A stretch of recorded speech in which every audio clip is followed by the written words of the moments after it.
My name is Juan Monti. I'm doing an experiment to investigate how crank-powered appliances work by testing how the number of cranks is related to the amount of power produced. I'm going to be using a hand-cranked radio. It's a radio and a flashlight. You need to crank it for it to work. See how there's light? I don't know if you can see it. And every time I crank it, there's more either light or the not enough time playing on the radio. So I'm just going to be seeing how long it takes for a crank. And on here I'm just going to be making a graph. So for this experiment I'm going to need a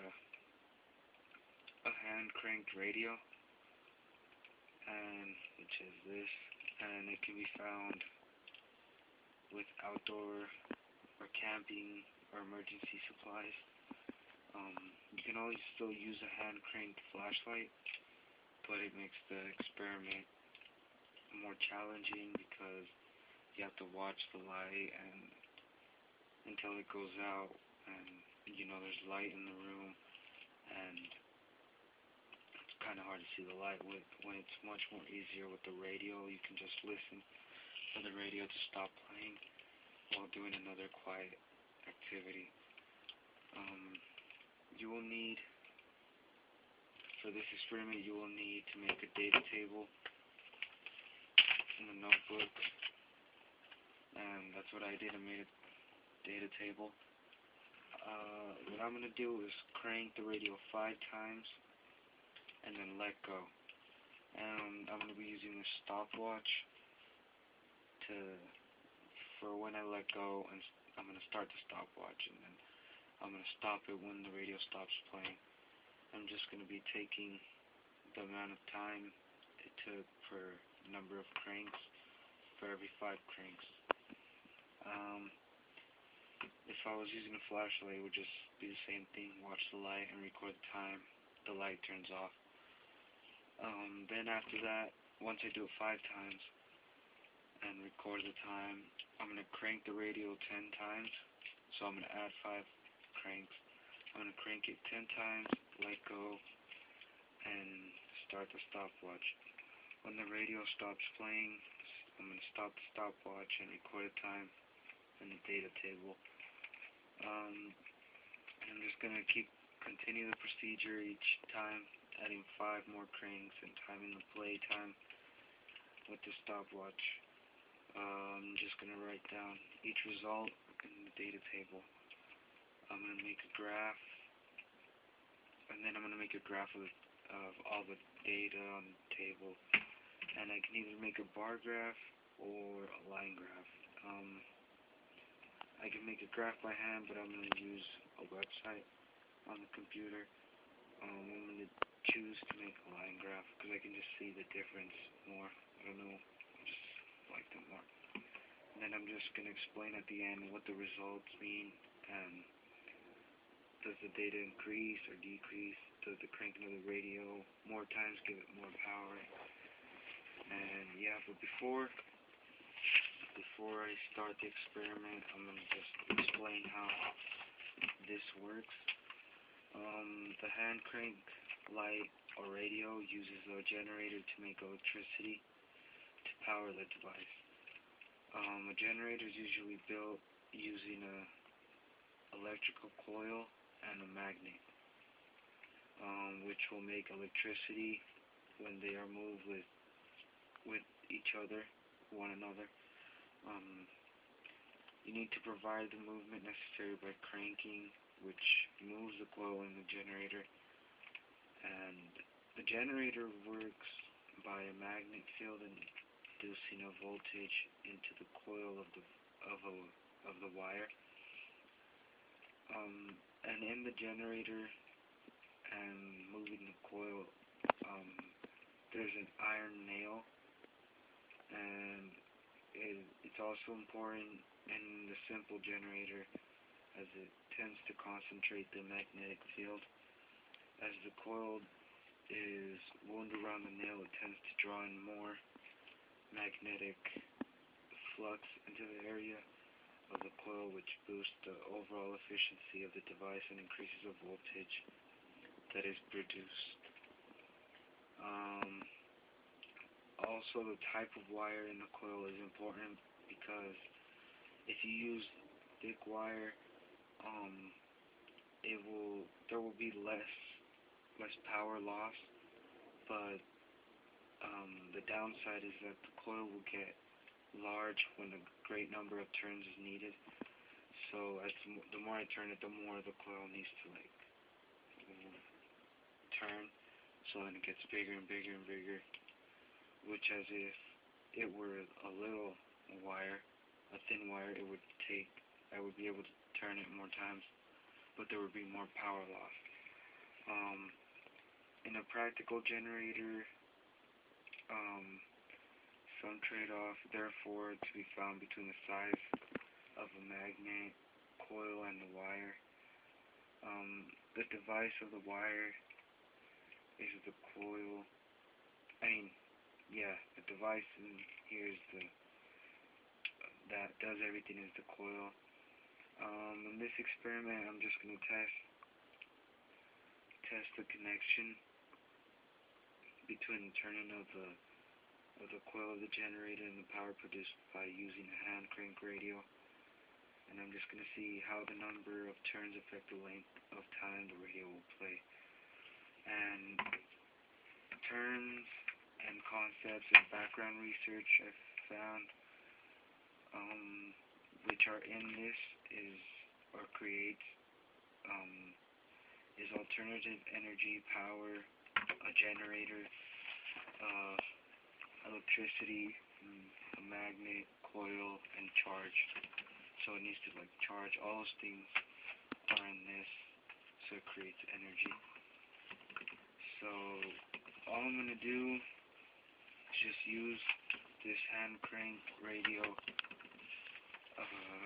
I'm just going to use a stopwatch on this phone, on a notebook, and a piece of paper to make a graph, and a pen to write down on the graph right here. And so let me set this up. Alright, I'm just going to explain the project summary. It wasn't really hard. The time required, it was less than a day. You can do it in a day or less. It didn't cost very. I don't know where I got this from, but it's not a lot of cost. For safety, there's no issues. And the material is really just things that you can use around your house. I think these are around $15, something like that. They're not really expensive. So yeah, under 20, which is very low, pretty low. So now I'm just gonna see how much cranks it's gonna take it's gonna take for every 5 cranks. I'm gonna see how long it's gonna play. So I'm gonna do 5 cranks, and I'm gonna start it. Oh, I forgot to turn it on. Hold on, start. Alright.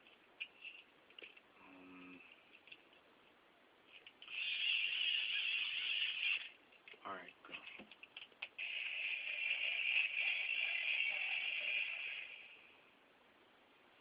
Alright, so 4 seconds and 77 milliseconds for 5 cranks, which is not bad. Now I'm just gonna write that down and put 4, and do 10 cranks and 8, and see how long it takes.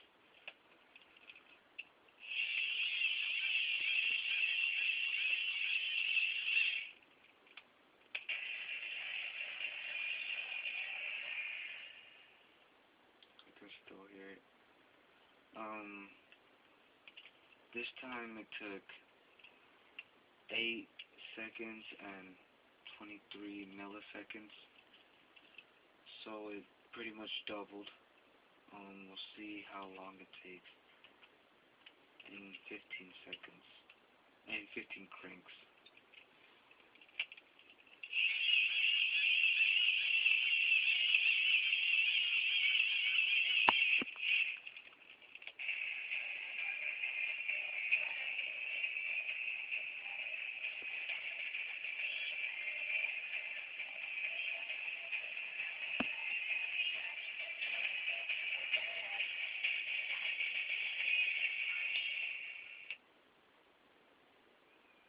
This time it took 18 seconds and 26 milliseconds.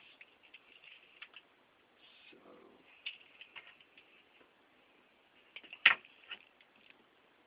alright, now I'm going to do 20 cranks.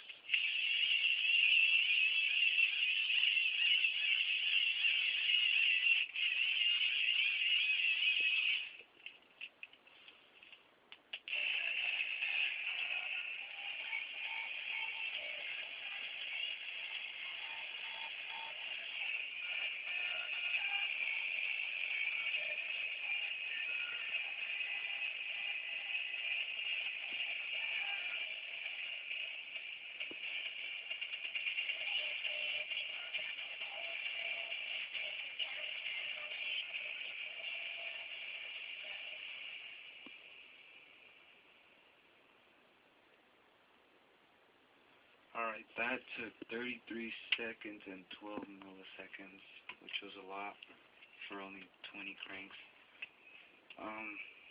So now I'm just gonna do 25 cranks. Oops.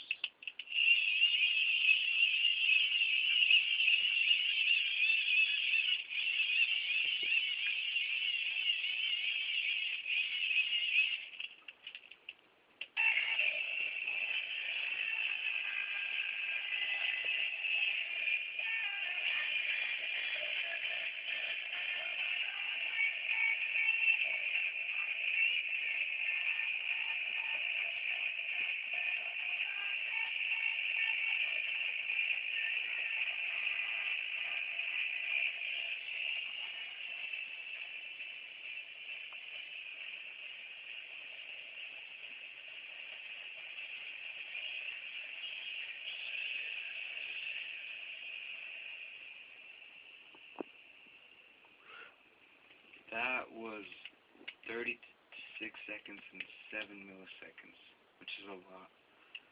So this time there's a lot of playing time and less cranks. So we're gonna do 30 cranks this time.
So this time it lasted 42 seconds and 36 milliseconds.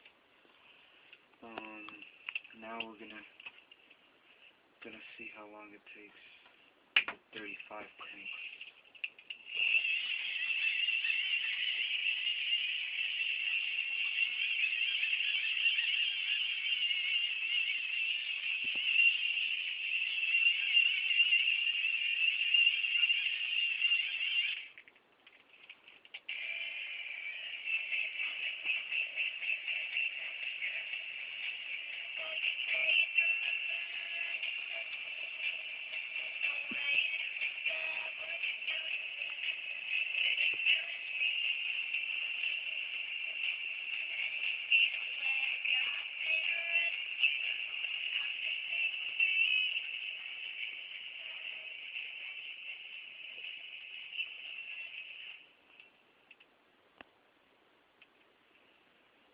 That was 23 seconds and 67 milliseconds.